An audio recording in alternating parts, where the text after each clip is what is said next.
Shalom dan selamat malam kepada saudara-saudari yang terkasih dalam Kristus. Selamat datang dalam program Renungan bersama dengan saya, Reven Yakobus.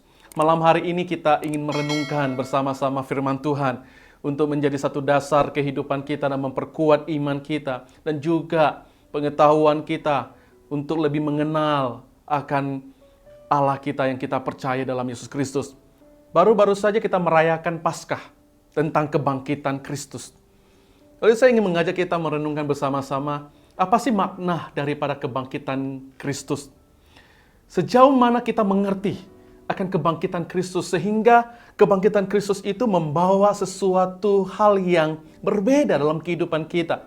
Saya rindu membacakan untuk kita Matius 28 ayat 1 hingga ayat ke-10. Setelah hari Sabat lewat, menjelang menyingsingnya fajar pada hari pertama minggu itu, pergilah Maria Magdalena dan Maria yang lain menengok kubur itu.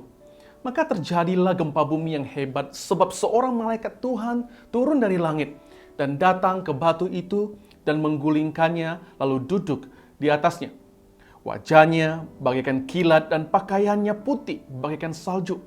Dan penjaga-penjaga itu gentar ketakutan dan menjadi seperti orang-orang mati. Akan tetapi malaikat itu berkata kepada perempuan-perempuan itu, "Janganlah kamu takut, sebab aku tahu kamu mencari Yesus yang disalibkan itu. Ia tidak ada di sini, sebab ia telah bangkit sama seperti yang telah dikatakannya. Mari, lihatlah tempat ia berbaring. Dan segeralah pergi dan katakanlah kepada murid-muridnya bahwa ia telah bangkit dari antara orang mati. Ia mendahului kamu ke Galilea. Di sana kamu akan melihat dia. Sesungguhnya aku telah mengatakannya kepadamu." Mereka segera pergi dari kubur itu dengan takut dan dengan sukacita yang besar dan berlari cepat-cepat untuk memberitahukannya kepada murid-murid Yesus. Tiba-tiba Yesus berjumpa dengan mereka dan berkata, "Salam bagimu." Mereka mendekatinya dan memeluk kakinya serta menyembahnya. Maka kata Yesus kepada mereka, "Jangan takut. Pergi dan katakanlah kepada saudara-saudaraku supaya mereka pergi ke Galilea, dan di sanalah mereka akan melihat aku." Saudara yang terkasih dalam Kristus, yang menjadi renungan kita pada hari ini adalah, apakah makna kebangkitan Yesus?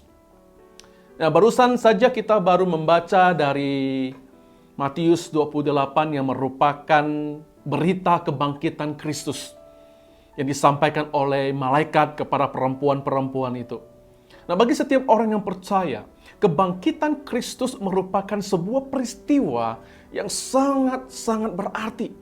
Karena kebangkitannya itu membawa satu sukacita yang besar yang menghapus segala duka akan kesedihan dari kematian Yesus. Kebangkitan Yesus hanya akan menjadi sebuah perayaan kalau kita tidak benar-benar memaknainya. Apabila kita tidak mengerti akan makna sesungguhnya daripada kebangkitan Yesus Kristus.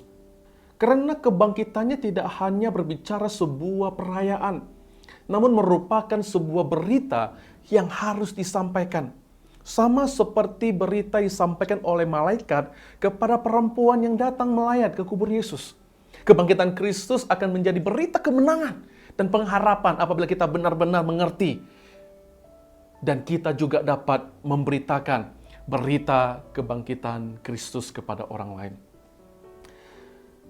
Beberapa minggu dan bahkan beberapa bulan ini, banyak sekali berita-berita yang lagi hot terkait dengan virus corona. Akibat munculnya virus corona, maka juga muncullah banyak sekali pemberitaan dadakan. Saya percaya kita semua menerima pesan singkat, baik SMS, baik WhatsApp, ya, di WhatsApp pribadi atau di grup, dipenuhi dengan berita-berita ini. Dan bahkan sampai orang-orang yang jarang chat kamu, atau orang-orang yang selalu diam di grup, bersuara. dan turut angkat bicara, turut berbagi berita-berita, wah, berapa sudah yang terinfeksi, berapa sudah yang meninggal, berapa sudah di kotanya yang ada ODP maupun PDP dan sebagainya. Nah, apa yang menjadi kesedihan saya dalam perayaan Paskah tahun ini adalah bukan karena kita tidak merayakan Paskah di gereja bersama dengan jemaat, walaupun memang sesuatu yang berbeda. Dalam keadaan demikian, maka kita dapat ketahui dan ketahuanlah bahwa lebih banyak pemberita-pemberita duniawi daripada pemberita-pemberita surgawi. Saya secara pribadi setelah beberapa minggu mengikuti perkembangan, dan saya berkata, untuk apa? Berita-berita yang kita dapatkan atau yang disampaikan kebanyakan berita-berita yang menakutkan. Dan saya mengabaikan semua chat, WhatsApp, berita tentang yang berkaitan dengan virus corona. Dan saya lebih memilih untuk membaca firman Tuhan, merenungkan firman Tuhan yang menjadi sumber kekuatan dan penghiburan di waktu-waktu yang sukar ini. Saudara-saudariku, apa yang sangat saya sayangkan adalah, jujur saya katakan bahwa tahun ini, pemberitaan mengenai kebangkitan Kristus itu lebih sedikit daripada pemberitaan tentang virus corona. Di WhatsApp grup dan pribadi, ucapan berita Paskah atau kebangkitan Kristus hanya beberapa saja. Dan hanya sekali lewat. Satu hari selesai. Namun corona, berhari-hari, berminggu-minggu, bahkan berbulan-bulan. Dan sampai hari ini juga, saya percaya kita masih menerima berita tentang itu. Kenapa banyak orang yang lebih yakin, lebih percaya diri membagikan berita-berita walaupun belum tentu benar atau salahnya. Ya, seringkali di grup saya baca, wah, banyak berita hoax yang dikirimkan dan sebagainya. Kenapa banyak orang lebih percaya diri mengirim berita itu dibandingkan berita tentang kebangkitan Kristus yang betul-betul faktanya ada, yang membawa penghiburan kepada setiap orang yang membacanya. Jadi saudara-saudariku, saya ingin tanya kita, apakah makna kebangkitan Kristus bagi Anda? Dan juga bagi setiap orang yang percaya kepada Yesus Kristus. Apakah kebangkitan itu membuat kita begitu passion untuk berbagi berita seperti pembagian berita tentang corona? Atau kita lebih memilih diam karena sesungguhnya kita tidak mengerti apa makna kebangkitan Yesus Kristus? Malam ini ada dua hal yang saya ingin angkat tentang makna kebangkitan Kristus.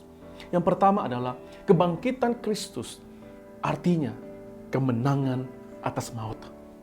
Firman Tuhan berkata bahwa sebab sama seperti maut datang karena satu orang manusia, demikian juga kebangkitan datang dari satu orang karena sama seperti semua orang mati dalam persekutuan dengan Adam.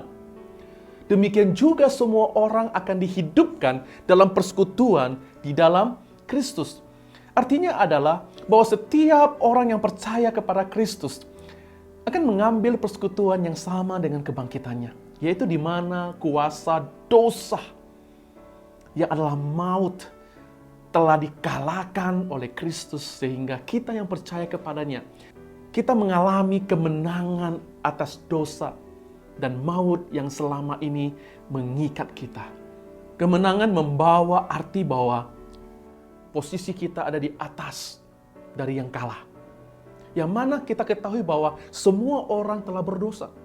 Artinya kita semua manusia awalnya telah dikalahkan oleh dosa, sehingga dosa berada di atas kita, sehingga banyak orang yang dipimpin oleh dosa, dikuasai oleh dosa, sehingga mereka berbuat yang tidak diinginkan oleh Allah dan membuat manusia menjadi seteru Allah. Karena sesungguhnya orang yang dikuasai dosa tidak ada kuasa untuk menolak. Dan kita juga ketahui bahwa upah dosa itu ialah maut, kematian kekal. Sehingga kita seharusnya binasa karena dosa dan maut ada di atas kita. Namun kebangkitan Kristus membawa kemenangan. Nah, inilah berita yang harus kita sebarkan, yang harus kita beritakan sama seperti yang saya beritakan kepada Anda hari ini. Di mana bahwa kebangkitan Kristus membawa kemenangan atas dosa dan maut. Dalam hal ini dosa dan maut telah dikalahkan oleh Kristus. Sehingga barang siapa yang berada di dalam Kristus dan Kristus di dalamnya, maka dia juga mengambil persekutuan yang sama, yaitu kemenangan atas dosa dan maut. Sehingga keadaannya kini sekarang bukan lagi dipimpin oleh dosa menuju maut, melainkan dipimpin oleh Yesus Kristus yang telah mengalahkan dosa dan maut menuju kepada pengharapan akan kehidupan. Hal ini membawa kita menuju kepada arti yang kedua dari kebangkitan Kristus. Yang pertama, kebangkitan Kristus artinya kemenangan atas maut. Dan yang kedua, kebangkitan Kristus artinya pengharapan akan kehidupan. Oleh karena Kristus, dosa dan maut tidak lagi di atas kita. Sehingga tak sanggup melawan tipu muslihat si jahat. Dan kita bahkan berani untuk berkata tidak terhadap dosa. Karena kita sudah punya kuasa untuk menolak dosa. Kita tidak seperti dulu lagi yang hidup dikuasai dosa. Sehingga kita tidak sanggup, kita tidak berdaya. Celakanya lagi banyak orang-orang yang berbuat dosa tidak sadar bahwa dia sedang berbuat dosa. Karena sesungguhnya dia ada dalam dosa itu sendiri. Tetapi orang yang sudah keluar daripada itu, mengalami kemenangan bersama dengan Kristus, maka dia tahu apa yang berkenan kepada Tuhan, apa yang tidak. Apa yang baik, dan apa yang tidak. Sehingga dia tahu, yang dosa dan yang tidak dosa. Dan dia sanggup dan dia punya kuasa untuk menolak. Nah saudara-saudariku, di dalam persekutuan bersama dengan Kristus, kita mengalami pengharapan akan kehidupan yang kekal. Di mana firman Tuhan berkata bahwa barang siapa yang percaya kepada Yesus tidak akan binasa. Melainkan memperoleh kehidupan yang kekal. Artinya bahwa kehidupan kita setelah mengalami kebangkitan bersama dengan Kristus merupakan sebuah kehidupan yang baru. Itulah mengapa Paulus menggambarkan hal itu seperti manusia baru. Kita telah menanggalkan manusia lama kita dan sekarang kita mengenakan manusia yang baru. Artinya bukan secara fisikal kita berganti kulit atau berganti tubuh atau wajah, tetapi itu lebih berbicara kepada hubungan kita yang dulu menjadi seteru Allah, kini telah menjadi sahabat Allah. Karena Kristus menjadi umatnya, bahkan kita diberi kuasa untuk menjadi anak yang memanggil dia Bapa. Nah saudara-saudariku, yang dimana kehidupan yang baru ini bukan lagi milik kita, melainkan milik Kristus yang seharusnya memimpin kita untuk terus bertahan dalam pengharapan kehidupan ini. Banyak orang Kristen salah kaprah, mereka berpikir bahwa dalam Kristus saya merdeka. Artinya merdeka saya bebas buat apa saja. Oh tidak saudara-saudariku, kita memang merdeka. Paulus katakan, ya kita merdeka. Tetapi jangan sampai kita salah menggunakan kemerdekaan itu. Artinya bahwa kemerdekaan kita daripada dosa dan maut memimpin kita kepada sebuah hubungan yang baru bersama dengan Tuhan. Yang dimana hidup kita dipimpin oleh Kristus. Apakah artinya dipimpin oleh Kristus? Dan mengapa kita harus hidup dipimpin oleh Kristus? Paulus menjelaskan dengan baik. Di mana dia berkata, yang ku kehendaki ialah mengenal dia dan kuasa kebangkitannya, dan persekutuan di dalam penderitaannya, di mana aku menjadi serupa dengan dia dalam kematiannya, supaya aku akhirnya peroleh kebangkitan dari antara orang mati. Dalam Filipi pasal 3 ayat 10 hingga 11. Jadi tujuan kita hidup dipimpin oleh Kristus adalah supaya kita lebih mengenal kuasa kebangkitannya yang mana memberikan kita sebuah jaminan, pengharapan akan sebuah kehidupan kekal, sehingga memberikan kita kekuatan untuk sanggup dan dapat menghadapi segala penderitaan. Paulus katakan itu serta bersekutu dalam penderitaannya. Kita tidak menjadi orang Kristen yang mudah untuk goyah. Kita diberikan kekuatan untuk menghadapi penderitaan.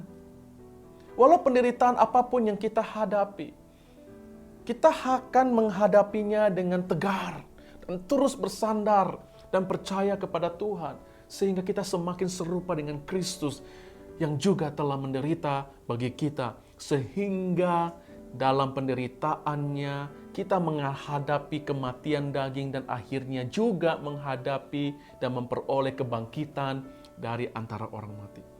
Kalau kita berpegang kepada pengharapan itu, maka kita tidak akan takut menghadapi segala hal.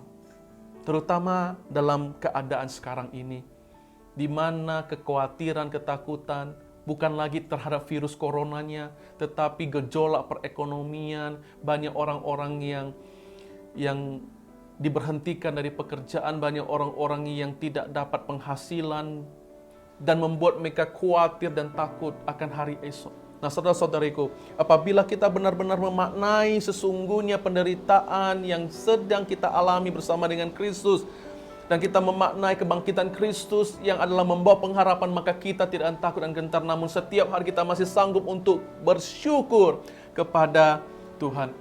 Saudara-saudariku terkasih, kebangkitan Kristus membawa makna yang sangat penting selain dari sebuah perayaan. Karena itu, kita sebagai orang-orang percaya harus melihat bahwa Paskah atau kebangkitan Kristus adalah simbol sebuah persekutuan yang indah antara manusia dengan Allah. Dengan memahaminya, maka perayaan kita tidak akan menjadi perayaan saja, namun juga akan menjadi sebuah berita yang akan kita sebarkan, kita sampaikan kepada orang lain, sehingga orang lain juga mendapat kesempatan untuk mengalami persekutuan kebangkitan ini sama seperti kita. Namun mengapa banyak orang tidak bisa dan berani untuk memberitakannya? Karena mungkin kita sendiri tidak mengerti akan makna kebangkitan Kristus itu sendiri. Saya ingin mengakhirinya dalam 1 Petrus 1 ayat 3 hingga 7. Di mana Petrus berkata demikian, "Terpujilah Allah dan Bapa Tuhan kita Yesus Kristus, yang karena rahmat-Nya yang besar telah melahirkan kita kembali oleh kebangkitan Yesus Kristus dari antara orang mati, kepada suatu hidup yang penuh pengharapan untuk menerima suatu bagian yang tidak dapat binasa, yang tidak dapat cemar, dan yang tidak dapat layu, yang tersimpan di sorga bagi kamu, yaitu kamu yang dipelihara dalam kekuatan Allah karena imanmu, sementara kamu menantikan keselamatan yang telah tersedia untuk dinyatakan pada zaman akhir. Bergembiralah akan hal itu, sekalipun sekarang ini kamu seketika harus berduka cita oleh berbagai-bagai pencobaan. Maksud semuanya itu ialah untuk membuktikan kemurnian imanmu yang jauh lebih tinggi nilainya daripada emas yang fana, yang diuji kemurniannya dengan api, sehingga kamu memperoleh puji-pujian dan kemuliaan dan kehormatan pada hari Yesus Kristus menyatakan dirinya. Inilah makna kebangkitan Kristus bagi setiap orang yang percaya. Renungkanlah, rasakanlah, dan akhirnya beritakanlah. Apapun yang kamu hadapi saat ini, jangan pernah takut dan gentar, karena saya percaya bahwa Yesus ada bagi Anda dan bagi saya. Tetaplah percaya kepada Tuhan. Percayalah akan kebangkitannya yang membawa kemenangan dan juga pengharapan. Tetaplah kuat dalam segala hal dan terus hidup dalam pengharapan di dalam Kristus sampai pada akhirnya. Sekali lagi, saya ucapkan selamat Paskah. Kiranya kita mengertikan makna kebangkitan Kristus sehingga hidup kita tidak akan sama lagi dan terus diperbaharui untuk semakin serupa dengan Kristus. Demikian renungan kita malam hari ini. Doa harapan saya bahwa kita semua diberkati Tuhan. Kita semua dalam keadaan yang luar biasa bersama dengan Kristus, dengan tegar dan teguh, tetap percaya untuk menghadapi hari-hari esok yang Tuhan sediakan bagi kita. Mari bersama kita bangkit dan membina sebuah hubungan yang indah bersama dengan Kristus. Sampai jumpa lagi di program-program berikutnya. Tuhan Yesus memberkati. Shalom.